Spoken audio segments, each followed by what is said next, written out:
Rental agreements, obviously they're written or they can be oral, and they contain really all the rules and regulations and conditions of your tenancy with the landlord. But they are governed, where am I? Just a minute. I went too far, yeah. And I don't recommend that you file the action in circuit court. It'll take you too long. There's a lot more procedures. In General Sessions Court, it'll move a lot quicker. Circuit Court, they have 30 days to file an answer. It could be a real headache. So everybody normally files. I don't know anybody in their right mind that files in Circuit Court. So, but jurisdiction is there. I just wanted you to be aware of that. Again, the rental agreements contain the terms and conditions of what your lease are. Again, I've noticed that you can provide for a waiver of default, and that has to be in the rental agreement.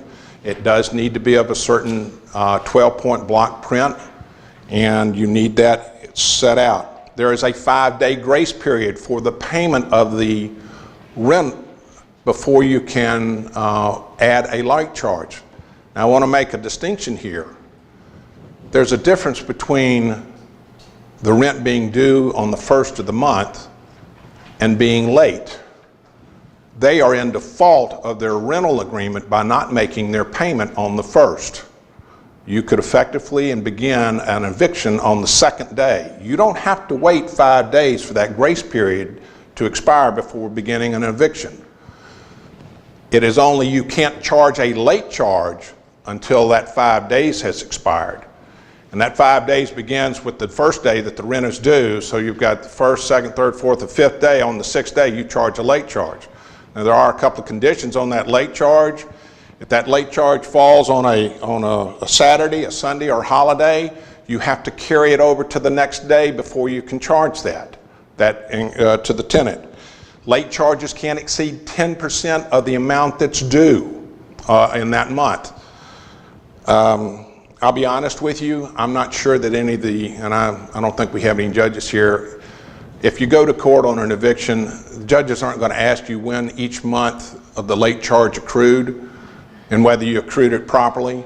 They're going to just ask how much the back rent is. They're going to ask, you're going to say back rent plus late charges total X dollars. And that's what you're going to do. And they're not going to calculate to see that it's 10%. They're going to assume that you have done it properly. Now, I will tell you, there's probably some people who do provide this in their leases, and it's just as a caveat, they provide for an accrual fee that accrues even after the late charge is paid. I think if court finds that you're charging that, they would consider that an excessive if it exceeds the 10% of the amount due for that month's rent that is unpaid. So that's just a caveat. Another thing that you can request of the tenant, but you can't force him to do, is to provide you, and you put this in your lease, you put an electronic mail address, their email address. Ask them to provide that. You can't force them, and you can't deny them the right to rent if they don't want to give it to you, but you can request it. If they give it and you have that in your lease, then your notifications, any notifications you have, are affected by sending it to that email address. That speeds up the process of the notification. That helps you as a landlord that you got that notice out. You have a transmission, and you print that out, and you put it in your file, and you keep that as your record. So that's just an issue for you to be concerned about and think about. If you can't get it, excuse me, yes? Can that be in lieu of process survey? Sir? Can that be in lieu of process survey? No, no. Security deposits. You've got a choice as to whether to use security deposits or not. But if you charge a security deposit to a tenant for potential damage that they may cause to your premises, you have to put that money into a separate account exclusively for that reason. It can't be used for any other purpose. It has to be segregated, and you have to tell the tenant in writing and on the lease which bank, financial institution that money is deposited in. I've had conversations with Joe Kirkland about this, and he makes a very good point. You don't have to put the account number down, but you can, and sometimes it might be wise if you want to consider that, because if a tenant decided to sue you and tried to enjoin you from spending or any money that might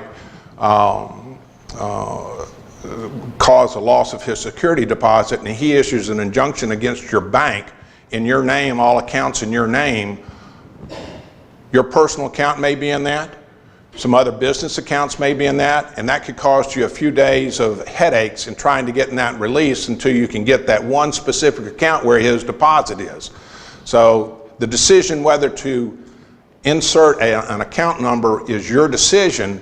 It's not a bad decision, but you don't have to. You only have to show where the institution is that money is deposited. Yes? Did you put that in the lease? Where did you put that? I'm sorry? Do you put that, where do you, What are you talking about? What, in what? about the bank where the security deposit is? Well, your security deposit, you put it in the body of, if you're asking for a security deposit after you explain typically where the rent is going to be paid, or included in that is a security deposit amount of $700, your security deposit will be located, it will be deposited with Regions Bank, okay? Could be First Tennessee Bank, whatever bank you want to put it in, but it has to go into that bank. And that is the law, you have to tell them where. You have to tell them the institution that it's in. Yes, ma'am. You certainly do. Yes. Yes, sir. Going back a second on email, Yes.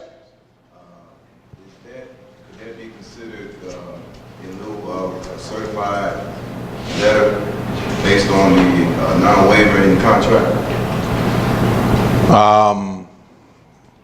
understand what I'm trying to say? I'm not, what are you sending a certified letter for? If you have to send notice, Notice regarding, eviction, yes, sir, the electronic notification is sufficient for notification. If you have to send written notification. you have to send written notice. If you have to send notification of, well, let me back up.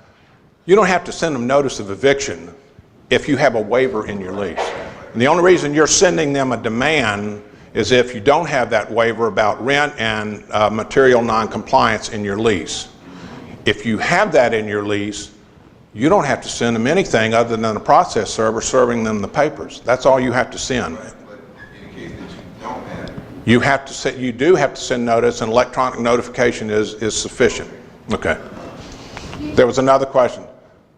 I'm sorry, the gentleman right behind you. Yes, sir. So rules still apply for commercial property as well as This does not affect, this is a Uniform Residential Landlord-Tenant Act. It does not comply to commercial. This doesn't involve commercial properties. Keep that in mind. We're only talking about residential properties, not commercials here tonight, but you obviously, there's going to be some bleed over on commercials. You can put that in your lease on a commercial. You can require them in a commercial to provide you with that email address. Commercial tenants it's whatever the market will bear, whatever you put in your agreement that the tenant will agree to, you're bound, that's your Bible, so to speak. That's what you live by, that's what the tenant's going to live by, okay? So if you want an electronic notification, you can put it in your commercial lease and send it, but this isn't, the electronic is about what was in the statute was regarding the Residential Landlord-Tenant Act, okay? Yes, sir, you had one question. Did you ever have to pay them interest on their deposit? No, sir. I have not had anybody pay interest. Somebody will try to claim it, but I'm not going to tell you that. But there's no requirement that you pay them interest on it. So if I show them the security deposits and they sign off that they saw it, that should be enough for a file to be done? I'm sorry, you sign off where? If I show them all the security deposits and it was a non-interest bearing account for X amount of time while they lived there, and I have them sign a document saying they saw it, then I can just throw that in my file and be done? If it ever comes back to me or if they try to put it on? Well, are you talking about when you enter into that lease? When they're leaving. They're leaving. Yeah. And you get, Show all the things that haven't signed it, that they saw that it was a non-interest bearing account, that money was held. I would disclose that on the front end of my, in my lease, that it's in a non-interest bearing account deposited at whatever bank you wanted to put it in. Okay. And that's all you need to do. There's no requirement that you have to pay them interest on that money, not unless you agreed to do that. That I'm aware of, okay? Does that answer your question? Well, yeah, I still want them to be able to kick up trouble later, but, okay. Okay. I'm going to have, I know I've got a lot of questions, but we got a lot of material here, and we're not going to get to half of it. Just give me a moment. I may be able to get to some of your questions just by going through the material here, if you don't mind. The big issue, particularly with the security deposit, is that once that tenant moves out, down here at the bottom, well, we're talking about within 5 days after the tenant vacates or gives notice to vacate, you're supposed to set up a meeting to inspect the premises. All right? You have to and here's the critical thing, the tenant, you can't waive this right. The tenant can waive it by conduct and behavior and failure to adhere to it, but the landlord can't require a waiver of that inspection right. So you can, and you have to spell out in your lease that they have a right to inspect the premises upon vacating the premises. And you have to put that, you do have to have that provision in your lease. But if they complete and then you give notice to the tenant about the inspection, that inspection is supposed to occur within 4 days after the property is vacated, or within that 5-day notice or 4 days of the tenant. The landlord can require that the property is vacated and that the tenant show up with the keys before that inspection or at the time of the inspection. The tenant has, if the tenant shows up, then they go through and the landlord can make an inspection. The tenant has a right to come back in and see the inspection. You're looking for damages. You're looking for determination of whether that security deposit can be retained to apply towards the damages that may occur to the property. There is a right of a mutual inspection where both the landlord and the tenant go through the property at the same time, and this list is compiled at that point in time. And if they both do that, then they both are required to sign that list. Upon signing that list is a conclusive list that's binding on both parties as to what's there, less and except there's something that's discovered by the landlord 30 days after the tenant actually moves out, or within 7 days after it being leased to another tenant. That's the only exception. The tenant refuses to sign that document. He has to give reasons as to what he disputes. If he won't do that, then you have to go forward and you put on that mutual inspection that the tenant refused to sign, refused to give you a list, and that tenant's going to probably be bound by that listing. Now, if the tenant fails to appear for the inspection, or they have abandoned the property, or they've been judicially removed already by an eviction process, or they failed to contact you to set up that inspection, whether it's for a mutual inspection, then they've waived their rights. They're waiving their rights, and the landlord can proceed to do that inspection, and you still have to the landlord has to send a copy of the inspection report, what the damage list and the estimated cost of that is, to the tenant. And the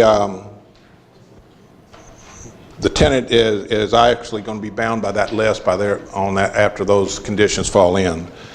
The last thing is, if your security deposit comes to the point where the tenant has vacated and there's no damages and he doesn't owe you any back rent. That's really going to be unusual, but that does happen. Then you have to send the notice in writing to the tenant at the last known address, or one that is reasonably determined if it's been a while, but typically the last known address is the address of the property. Hopefully the tenant's put in a change of address form.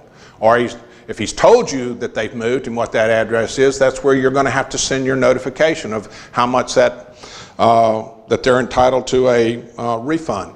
The tenant has to respond within 60 days where he wants you to send that deposit. If they don't respond, You put that money out, you pull that money out of the account, and you put it in another account, or in your pocket. It's yours, and the tenant has no right to claim it, nor anybody on behalf of the tenant. So just keep that in mind.